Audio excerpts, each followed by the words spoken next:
Hello and welcome to yet another Challenge Warlord Gold Strategy Guide. My name is Renstaud and today we will be covering Skyreach. Now, our hunter uses a little gun swap thingy to shoot us over here past the invisible wall next to the ramp towards the first boss, and he activated the instance for us and then disengaged over. So we pull this first pack of trash and we just pull it up here to the first boss. We want to put everything we can onto this first boss, obviously, and let Cleaves do all the work for us on the ads. So healer, be prepared. There will be a lot of tank damage until the ads are gone from Cleaves. But we want to put everything we can into the boss. We don't want to have no more than 2 4 wins phases if possible. It is possible to kill him before the second one, but typically you'll kill him during the second one or just right after it. Now if you get targeted with the little tornado things that you drop, you can drop them on the outer edge. You'll be fine. You won't have to use too much of the platform, hopefully, to kite during the 4 wins phase. Again, it's RNG and based on what direction you'll go in. For us, we got right the first time a lot. A few times we had left, and on one attempt it actually caught us off guard, thus damn near killing us. But nonetheless, just be mindful of your positioning. You can actually opt to drop them in the center, which is fine. It just becomes harder to try to stack them if you can. But if you get targeted with the solar flare, try to keep it towards the edge. Try to pile it up in one cluster so we can use the majority of the rest of the room to dance when the 4 winds comes up. Now typically if you get one direction first, you get the other direction second. However, if RNG's is not nice to you, like right here, we're going back to the fucking right.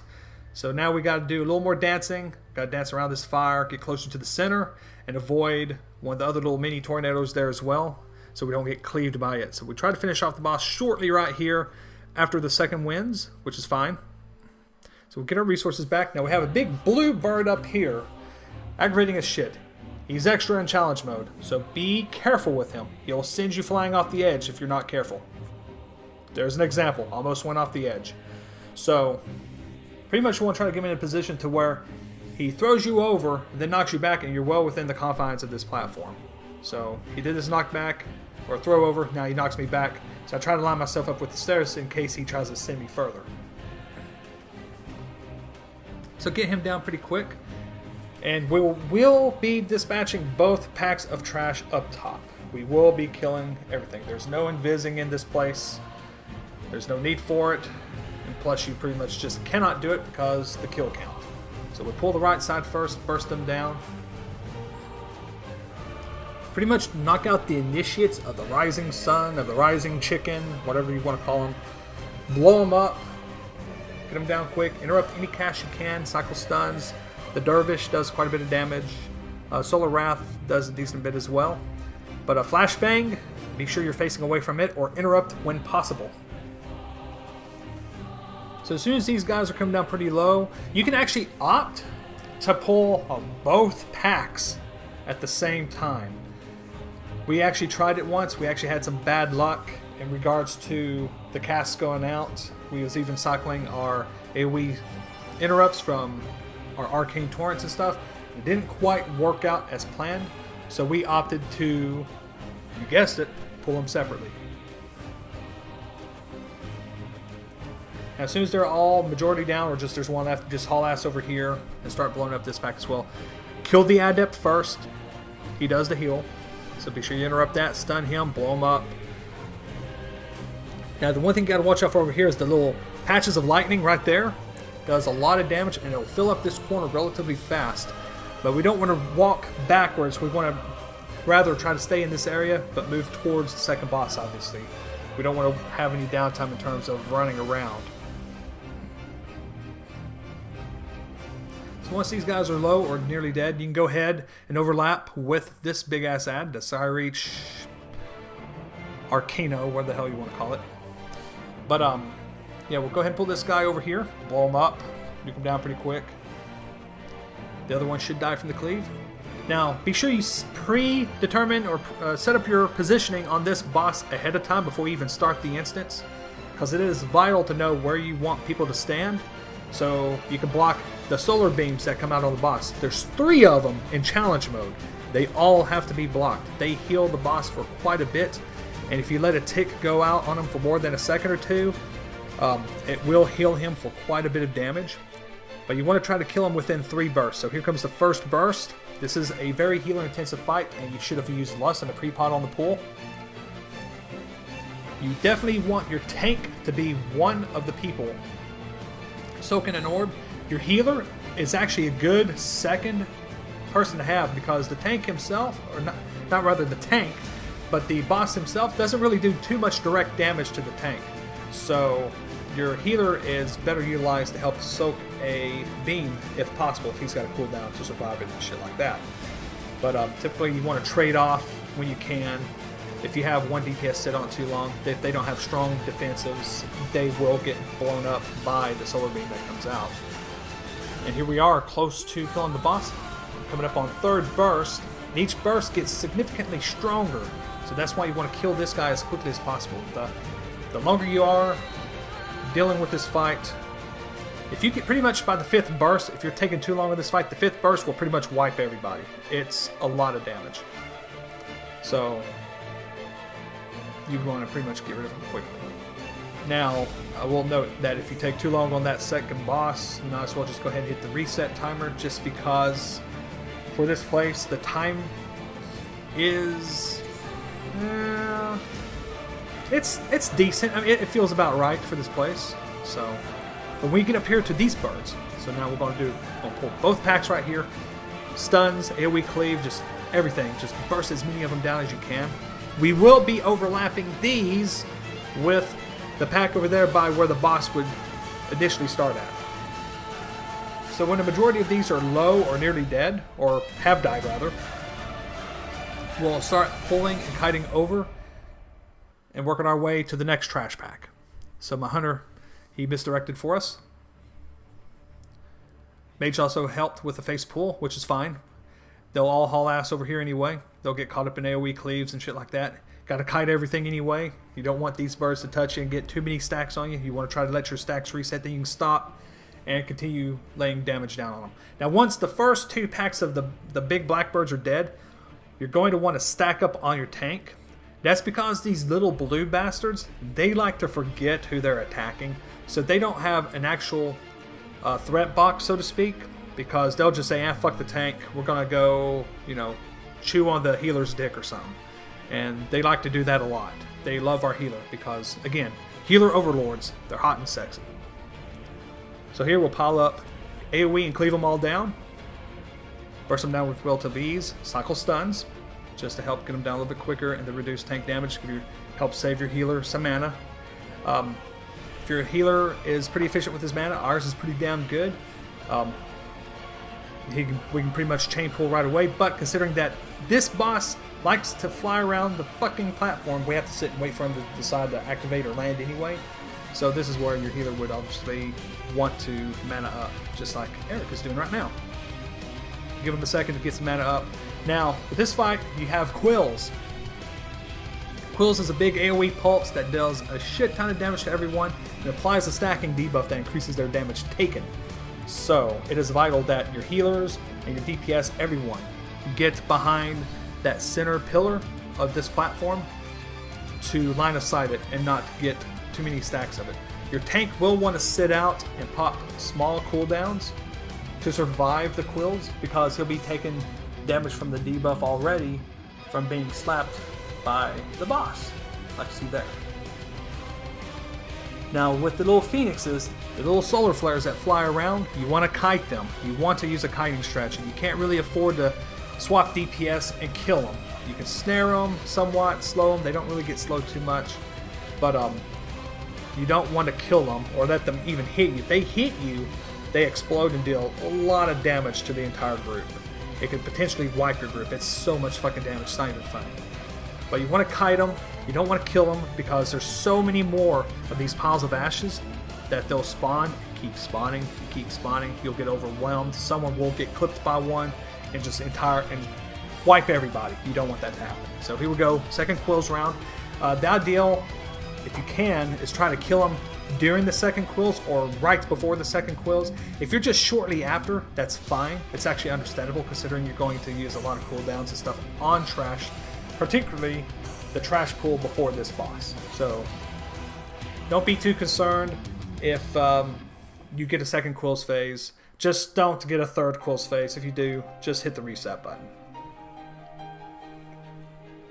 Now with this little area here, as you're seeing, as we're making our way up to the next area, you'll notice that there's no wind. Well, that's a lie. There's wind, but there's no graphic for it.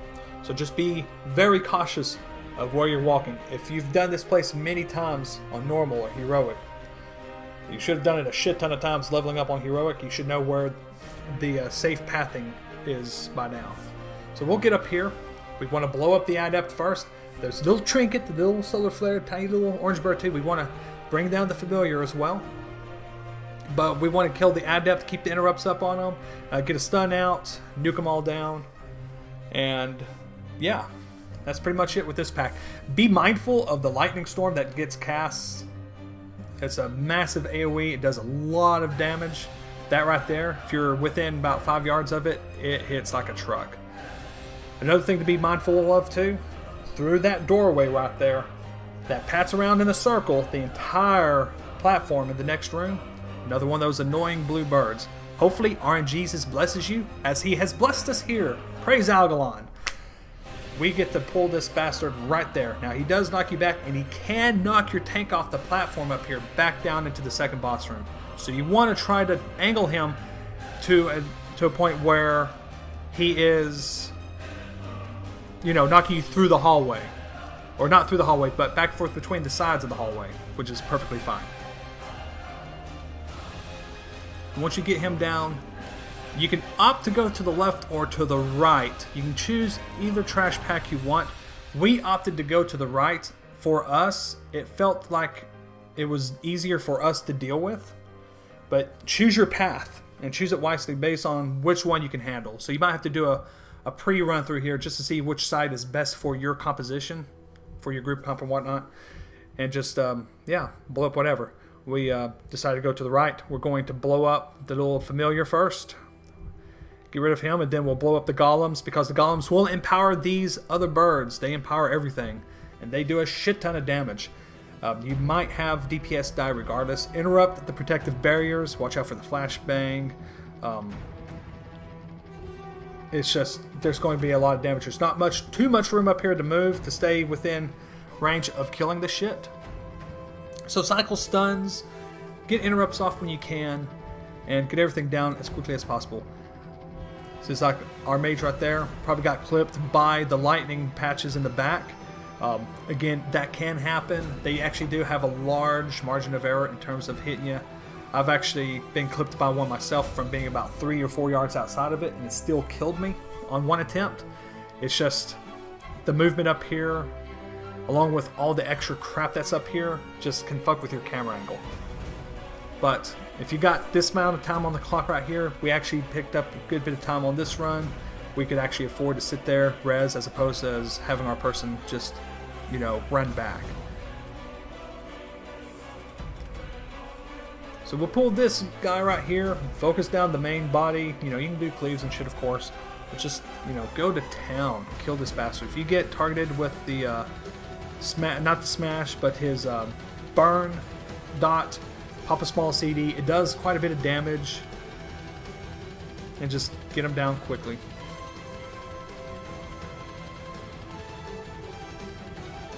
Now the smash, as you've witnessed there, does an AoE pulse. It will hit everyone within range.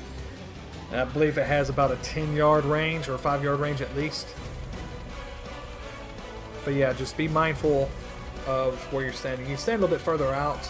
Range should be able to stand much further out. But something we didn't experiment with is to see if it actually increases the damage done if it's on less people. So if it's a split damage mechanic, we want to kind of stay grouped up for that anyway. Now for this boss, we're not going to pull him all the way to the back like you typically would on like normal or heroic. We're going to pull him more towards the middle of the platform. Reason being is so we can line the whole back wall there with solar flare. So it's like right here, I put my dark sim up on the boss, hoping to steal his solar burst. Dark sim fell off too soon. I casted it too soon, so I missed that opportunity. That solar burst, if you can steal the first one, Well, pretty much when these birds come out for cast down, it will one-shot those. So you pretty much want that. You're definitely going to want that from your DK in your group. If it doesn't happen, it doesn't happen. It's no big deal. Cleave is typically more than enough to knock out those birds. Now when you have your first golem, the Skyreach Shield Construct comes out.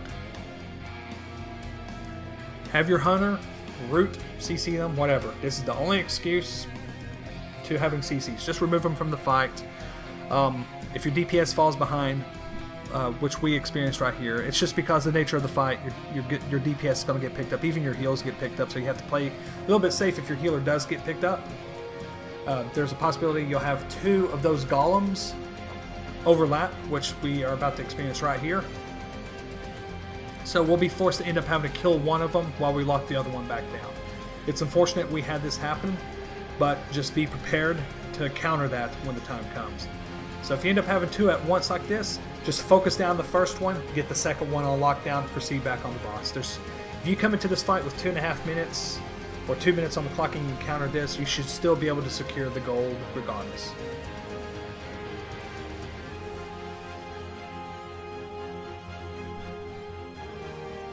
And that's pretty much it for this fight. Just try to keep your solar patches. Don't flood the platform with them. Try to be smart with piling them up. If you're a DK tank or a DK in general, and you've got your anti-magic shell glyphed and you're targeted with that solar beam, just stack AMS with like an icebound or something. And just stand still in one spot and just let it pile up. So you just have one thick clump. Just, of course, you don't want to have no one else walk into it. And you follow all that, and you should have your easy gold. Thank you for watching. We will see you next time.